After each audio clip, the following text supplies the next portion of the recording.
तो सभी साथियों को नमस्कार।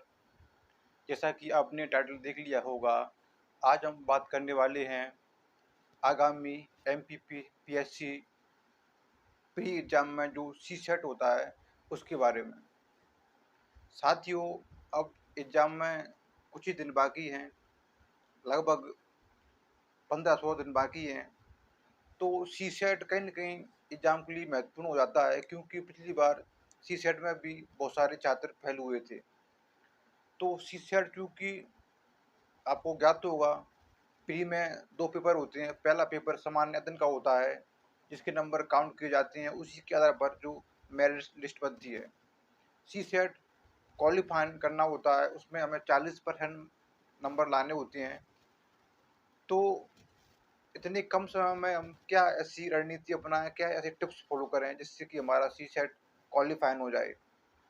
तो साथियों, सी सेट में चूँकि 7 यूनिटें हैं, जैसे कि पहली यूनिट जो है उसमें कम्प्रीहेंशन है। उसके बाद उसमें जैसे संचार कौशल है, डिसीजन मेकिंग है, मानसिक योग्यता है, आधारभूत गणना है। उसके बाद सामान्य हिंदी के भी कुछ क्वेश्चन आते हैं। इस तरीके से इसमें 7 यूनिट हैं। अब अब बात की जाए तो इसमें सबसे ज़्यादा क्वेश्चन किस यूनिट से आते हैं? तो साथियों, इसमें जो मैथ और रीजनिंग का भाग है, जो आधारभूत गणना और सामान्य मानसिक योग्यता है, जो लगभग दोनों से मिलाकर लगभग हर साल 40 से 45 क्वेश्चन पूछे जाते हैं दोनों से। तो कहीं न कहीं ये भाग बहुत ही महत्वपूर्ण हो जाता है, मैथ और रीजनिंग का। तो मैथ से लगभग मोटे तौर पर 20-22 क्वेश्चन आते हैं हर साल, और उतने ही क्वेश्चन रीजनिंग से आते हैं। तो अधिकांश लोगों का मैथ वीक होता है, लेकिन इसमें कुछ टॉपिक हैं, यदि हम उनको फॉलो कर लें, उनको थोड़ा अच्छे से प्रैक्टिस कर लें, तो हम गणित जो मैथ का जो भाग है उसमें भी हम अच्छे नंबर ला सकते हैं।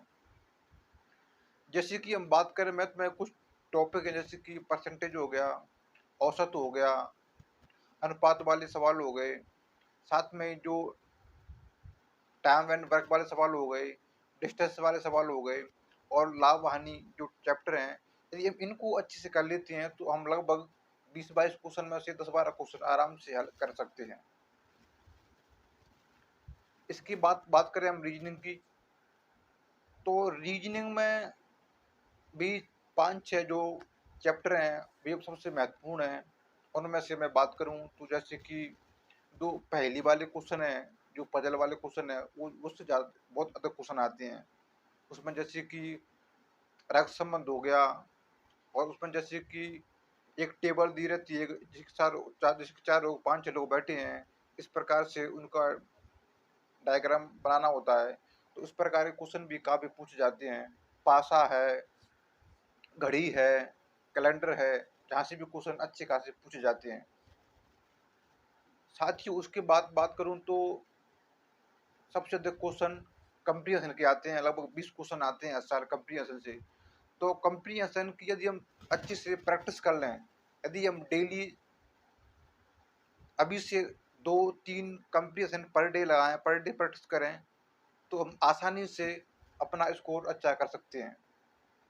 अब कंप्रीहेंशन में मैं बात करूँ तो जैसे कि कुछ क्वेश्चन पूर्ण धारणा वाले आते हैं, जो काफ़ी टफ क्वेश्चन हो जाते हैं। उसके बाद मैं बात करूँ तो कुछ क्वेश्चन सामान्य क्वेश्चन भी आते हैं, और आजकल जो कंप्रीहेंशन है वो एक छोटा-सा आपको दे देंगे कंप्रीहेंशन, उसमें से आपको एक क्वेश्चन ही हल करना होता है। तो कहीं न कहीं कंप्रीहेंशन भी इतना आसान नहीं है। यदि उसकी भी हम अच्छे से प्रैक्टिस करें तो हम अच्छे नंबर ला सकते हैं। उसके बाद 5 से 6 क्वेश्चन डिसीजन मेकिंग के आते हैं, तो इनकी हम प्रैक्टिस कर लें अच्छे से, तो इनको हम आसानी से हल कर सकते हैं। उसके बाद 4 से 5 क्वेश्चन संचार कौशल के आते हैं। संचार कौशल जो कम्युनिकेशन है, कैसे क्या करना होता है, तो इस तरह से उनकी भी हम प्रैक्टिस कर लें, तो अच्छे नंबर हम ला सकते हैं। साथ ही आजकल कुछ क्वेश्चन हिंदी जो एमपी का जो हिंदी ग्रामर है, उससे भी लगभग 10 से 12 क्वेश्चन हर साल पूछ जा रहे हैं हिंदी ग्रामर से। उसमें भी एक छोटा-सा एक दे देंगे आपको गद्यांश, उसमें से आपको क्वेश्चन हल करना होते हैं। तो ये भी, तो इसके लिए सबसे पहले सबसे महत्वपूर्ण आपके लिए क्या है कि आप 2012 से लेकर 2020 तक के जितने भी को मतलब पेपर हुए हैं एमपीपीएससी के, सीसेट के, उनको आप यदि अच्छे लगा लें तो आप अच्छा स्कोर कर सकते हैं। तो आप किसी भी मतलब राइटर का वो सीसेट का सॉल्व पेपर आपको मिल जाएगा मार्केट में, आप ले सकते हो। तो उसको उसकी आप यदि अच्छे से प्रैक्टिस कर लेते हैं तो ज़रूर आपके अच्छे नंबर आ जाएंगे। तो साथियों, आज इस वीडियो में इतना ही। धन्यवाद।